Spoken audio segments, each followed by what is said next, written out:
Bonjour à tous et bienvenue dans un nouveau devlog, cette fois-ci pas sur Battle Perso, mais sur un nouveau projet que j'ai commencé en début avril.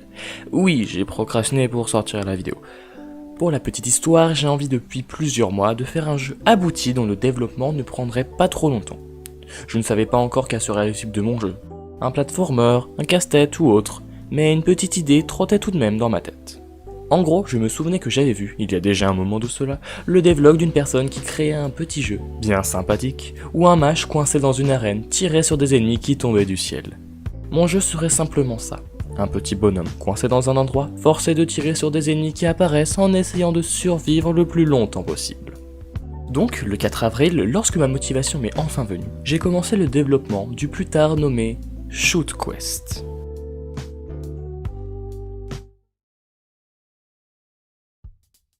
Le début du développement a bien commencé, je dois dire. Le mouvement du joueur, les projectiles, l'ennemi. Non, vraiment, tout se passait bien. Tellement bien que j'ai voulu ajouter un effet que lorsque l'ennemi est touché, il clignote en blanc pendant un court instant.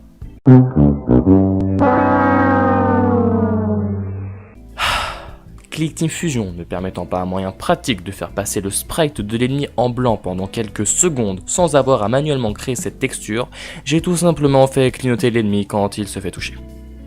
Bon, maintenant c'est l'heure de commencer les designs du jeu. Et je vais être franc, je n'avais aucune idée à quoi allait ressembler le jeu. Donc après avoir lancé Asprite et fait de l'art abstrait, Coucou. il fallait que je songe vraiment à chercher un design intéressant. Mon dieu, et j'ai une idée. Par pur hasard, en ayant juste essayé de gribouiller un rond, j'avais créé ce qu'allait devenir le personnage principal. Oui, bon, on dirait un mélange entre Rayman et Titeuf. Plus sérieusement, j'adore ce que j'ai réussi à faire avec ce personnage, ses animations comme son design. Ensuite, il était temps d'ajouter un nouveau projectile. Et pourquoi pas tenter un missile à tête chercheuse.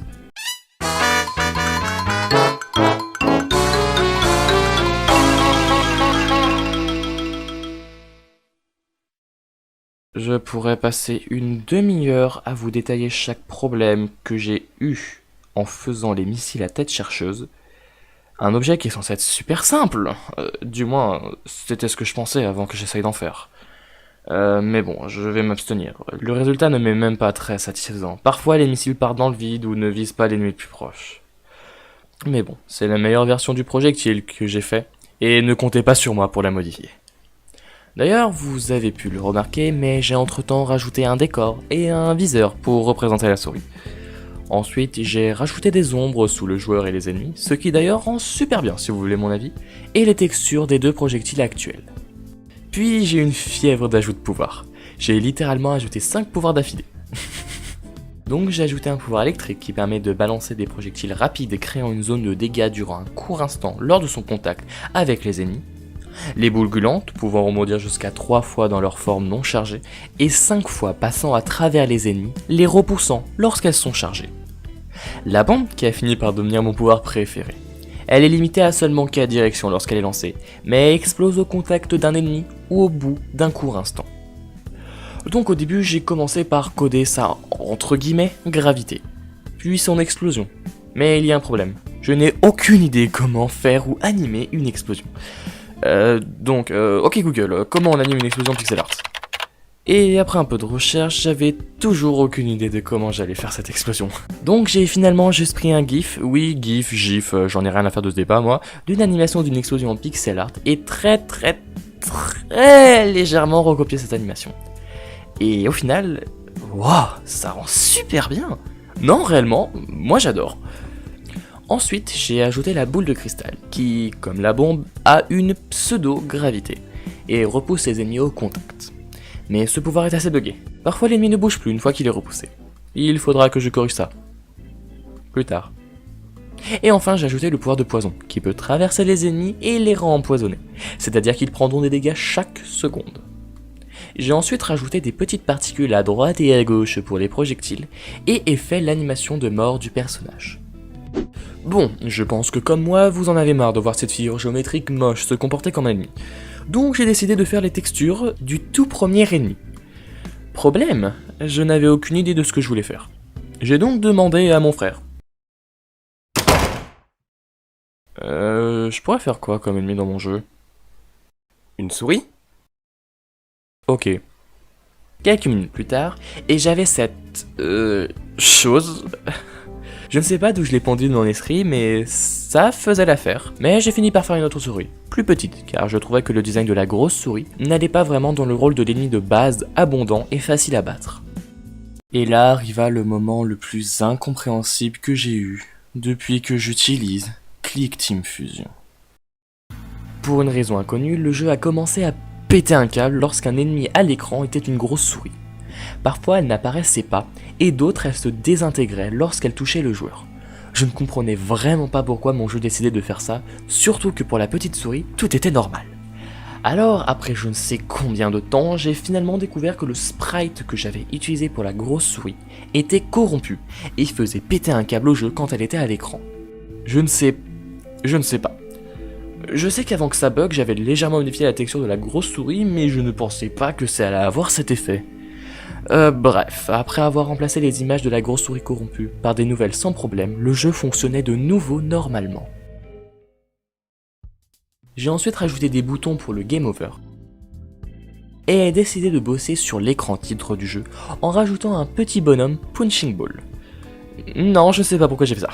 Et en plus ça m'a demandé une bonne heure à coder, mais voilà, vous avez un être de pixels dépourvu de conscience à torturer. Le menu commençait à prendre forme, mais je ne savais pas à l'époque quel nom j'allais donner à mon jeu.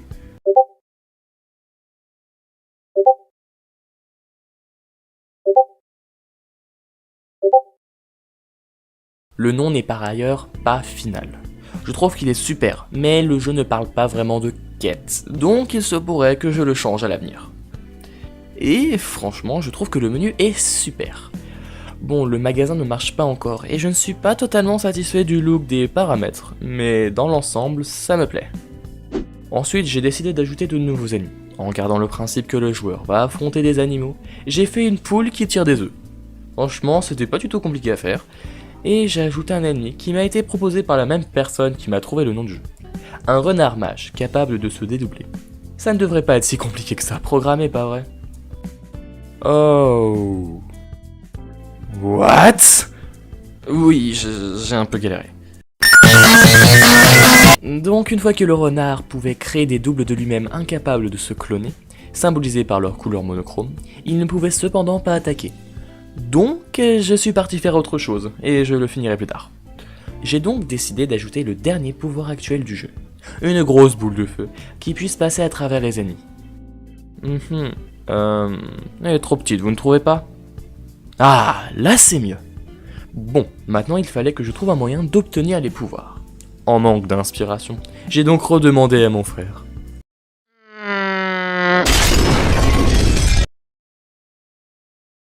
Hey, comment le joueur pour obtenir ses pouvoirs?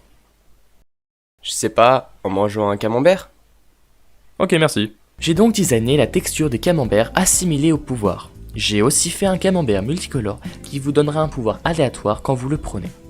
Si vous vous demandez comment les obtenir, ils se lâcheront aléatoirement lorsque vous tuerez un ennemi. Bref, ensuite je suis revenu sur les renards. Il fallait bien que je les termine. Premièrement, le renard mage peut désormais se téléporter aléatoirement sur la map. Je trouvais que ça allait bien avec son type de magicien. Et finalement, quand le joueur se trouve trop près l'un d'entre eux, ils lanceront un sort qui infligera des dommages au dernier endroit où le renard vous aura vu.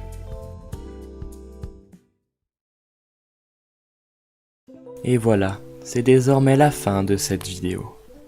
Waouh, je ne pensais pas qu'elle allait être aussi compliquée à monter. Du moins par rapport à ma vidéo sur le devlog de Battle Perso, cette vidéo m'a pris, je sais pas moi, genre 10 fois plus de temps. J'ai vraiment bien aimé travailler sur ce projet jusqu'à aujourd'hui. Certes, ça fait longtemps que je n'ai pas bossé sur le jeu, mais c'est surtout que le peu de temps libre que j'avais, je le passais sur Minecraft. Mais étant en vacances d'été à l'heure où cette vidéo sera sortie, je pense, du moins j'espère, rebosser sur Shoot Quest. Mais ne vous attendez pas à ce qu'il y ait autant d'éléments que dans cette vidéo. Bref, sur ce, je vous souhaite à tous et à toutes une excellente et magnifique soirée.